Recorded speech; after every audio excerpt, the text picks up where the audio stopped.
اسلامی تاریخ میں سب سے زیادہ عرصے تک قائم رہنے والی سلطنتوں میں سے ایک سلطنت عثمانیہ تھی، جس نے کئی صدیوں تک اسلامی دنیا پر حکومت کرتے ہوئے اس نے یورپ میں ویانا تک کی سرزمین پر اسلامی پرچم لہرایا تھا۔ تاہم اس عظیم سلطنت عثمانیہ کی ابتدا کیسے ہوئی، یہ ایک بڑی ہی دلچسپ تاریخ ہے۔ آج کی اس ویڈیو میں ہم سلطنت عثمانیہ کی بنیاد رکھنے والی ان شخصیات کے بارے میں بات کریں گے جن کی بنائی ہوئی اس عظیم سلطنت نے 3 براعظموں پر حکومت کی تھی۔ ہم ابتدائی عثمانی تاریخ کا جائزہ لیں گے کہ کیسے خانہ بدوش ترک جنگجوؤں نے وسطی ایشیا کے میدانوں سے ہجرت کرتے ہوئے اناطولیہ میں اپنی سلطنت کی بنیاد ڈالی تھی۔ 1071 عیسوی میں سلجوکیوں اور رومیوں کے درمیان ہونے والی جنگ ملازگرد میں فتح کے بعد اناطولیہ پہلی بار مسلمانوں کے ہاتھ میں آیا، جہاں سلجوکیوں نے اپنے عظیم سلطان الپ ارسلان کی قیادت میں اناطولیہ کے بیشتر علاقوں کو فتح کرتے ہوئے یہاں اسلامی پرچم لہرایا، اور پہلی بار ترکوں نے اناطولیہ میں ہجرت کرنا شروع کی۔ یوں اس فتح کے بعد ترکوں کا اناطولیہ کے ساتھ ایک خاص طرح کا رشتہ قائم ہو گیا۔ ملازگرد کی جنگ میں فتح کے بعد ایک صدی کے اندر عظیم سلجوکی سلطنت کمزور ہوتے ہوتے ٹوٹ پھوٹ کا شکار ہو گئی تھی،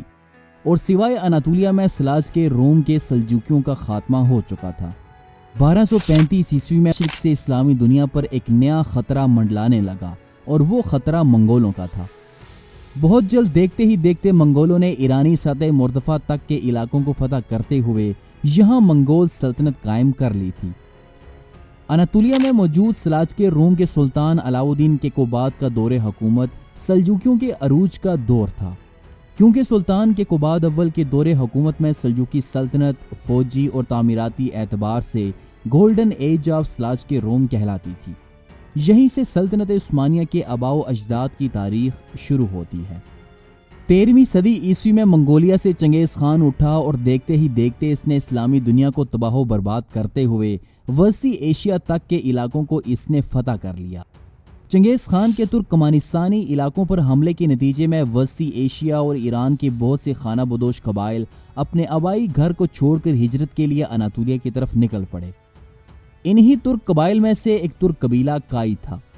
ترکمانستان سے تعلق رکھنے والے اس کائی قبیلے کو 11ویں صدی عیسوی کے ایک مسلمان مورخ محمود الکاشکری نے اسے ان 22 ترک قبائل میں سے ایک کے طور پر منسوب کیا ہے، جو کہ اوغوز خان کے نسب سے نکلے تھے، جو ان تمام ترکوں کا جد امجد تھا۔ یوں عثمانی خاندان کا تعلق براہ راست عظیم اوغوز خان کے خون کے ساتھ ملتا ہے۔ 1220 عیسوی کے دوران کائی قبیلے نے مغرب میں اناطولیہ کی جانب ہجرت شروع کی۔ اس ہجرت کے دوران کائی قبیلے کے سردار سلیمان شاہ نے 1227 عیسوی میں شمالی شام میں دریائے فرات کو عبور کرتے ہوئے وہ ڈوب کر شہید ہو گئے۔ سلیمان شاہ کی موت کے بعد ان کا بیٹا ارطغرل غازی کائی قبیلے کا نیا سردار بنا، اور وہ اپنے قبیلے کے ساتھ اناطولیہ میں سلاج کے روم کے اس وقت کے سلطان کیقوباد اول کے پاس چلا گیا۔ اس دوران سلاج کے روم میں کائی قبیلے سے پہلے بھی بہت سے ترک قبائل اناطولیہ میں موجود تھے، جو سلجوکی سلطان کو جنگجو مہیا کرتے تھے، اور یہ سلجوکی سلطان کے لیے غیر مسلموں کے علاقوں پر حملے کیا کرتے۔ یوں اب ارطغرل غازی اور ان کے جنگجو سلاج کے روم کے سائے تلے پروان چڑھنے لگے۔ 1230 عیسوی میں ارطغرل غازی نے اپنے 400 غازی جنگجوؤں کے ساتھ سلطان علاؤالدین کیقوباد اول کی مدد کی، جب ان کا خوارزمی شہزادے جلال الدین کے ساتھ یاسمین کی جنگ میں مقابلہ ہوا، جس میں سلجوکی سلطان کو شاندار فتح حاصل ہوئی اور جلال الدین کو پسپائی اختیار کرنا پڑی۔ اس جنگ میں ارطغرل غازی اور ان کے جنگجوؤں کی شاندار بہادری کے صلے میں سلجوکی سلطان نے کائی قبیلے کو اپنی سلطنت کے مغربی سرحدوں کے قریب دیار بکر کے پاس زمین تحفے کے طور پر دی۔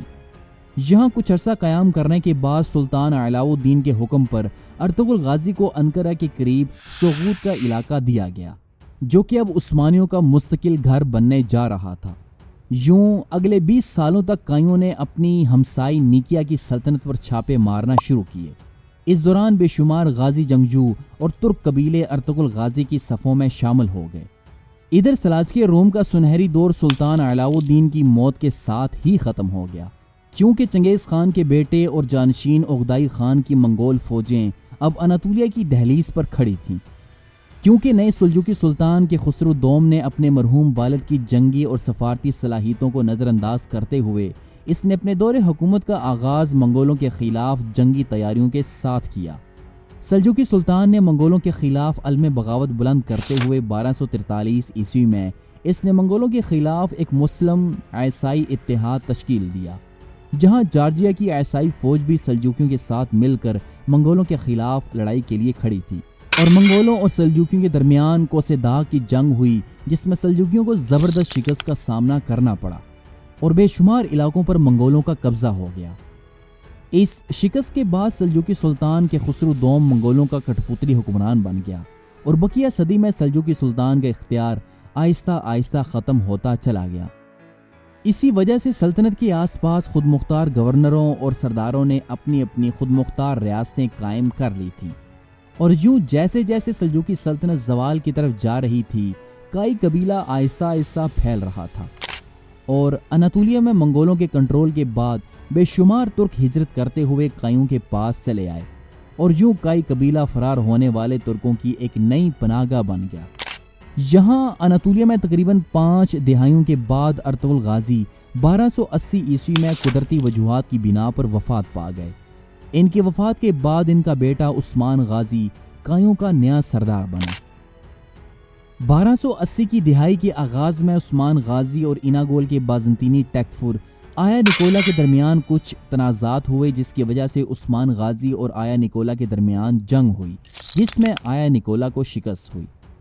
یوں 1280 عیسوی میں پہلی بار عثمان غازی نے کولاچا حصار قلعے پر رات کو حملہ کر کے اس پر قبضہ کر لیا، اور یوں عثمانی تاریخ میں پہلی بار عثمانیوں نے قلعے پر حملہ کر کے اسے فتح کیا تھا۔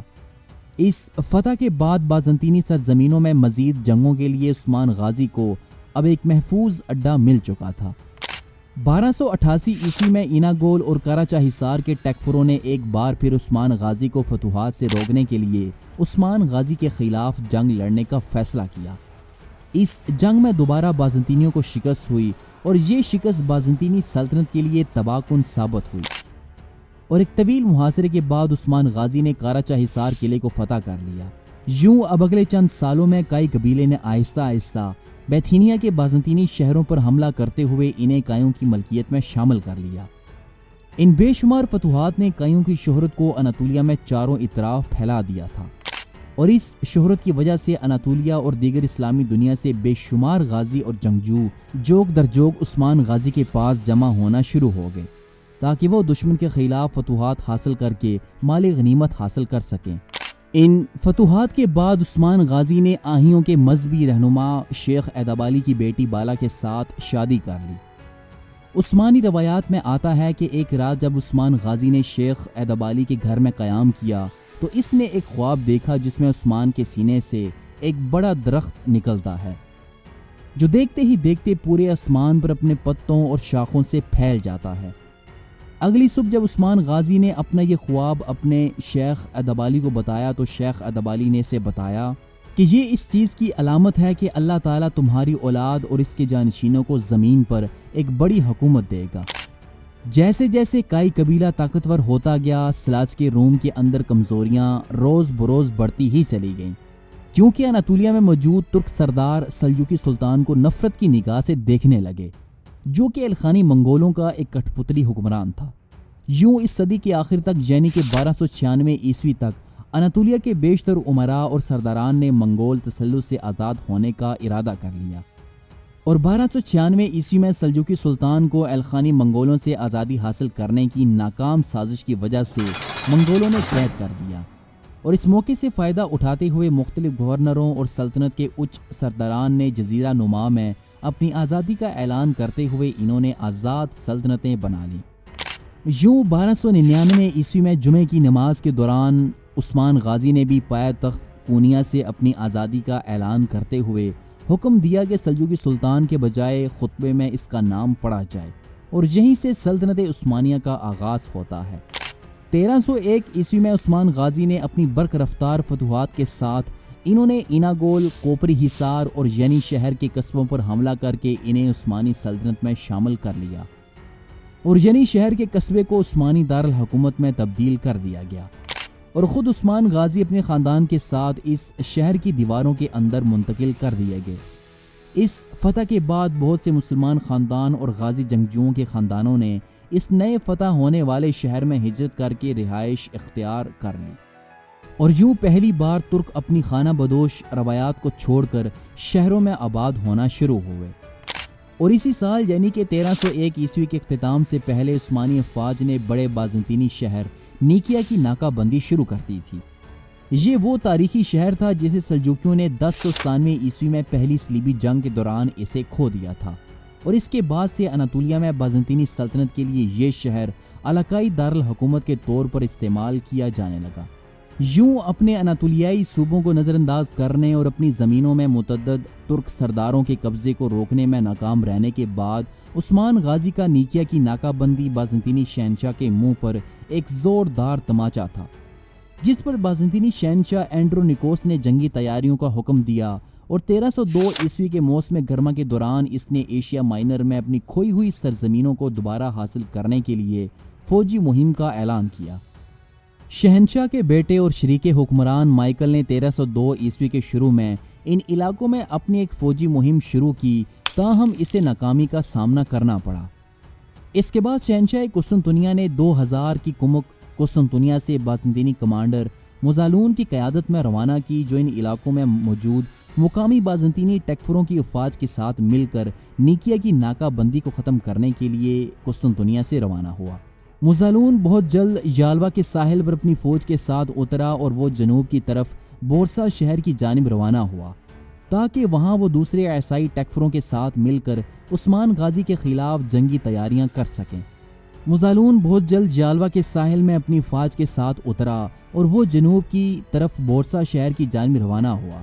تاکہ وہاں وہ دوسرے عیسائی ٹیکفروں کے ساتھ مل کر عثمان غازی کے خلاف جنگی تیاریاں کر سکے۔ لیکن عثمان غازی کو بہت جلد اس حملے کی خبر مل گئی، اور انہوں نے بازنطینی کمانڈر مزالون کو راستے میں ہی روک لیا تھا، اور کیون حصار کے قریب عثمان غازی اور رومیوں کے درمیان جنگ ہوئی۔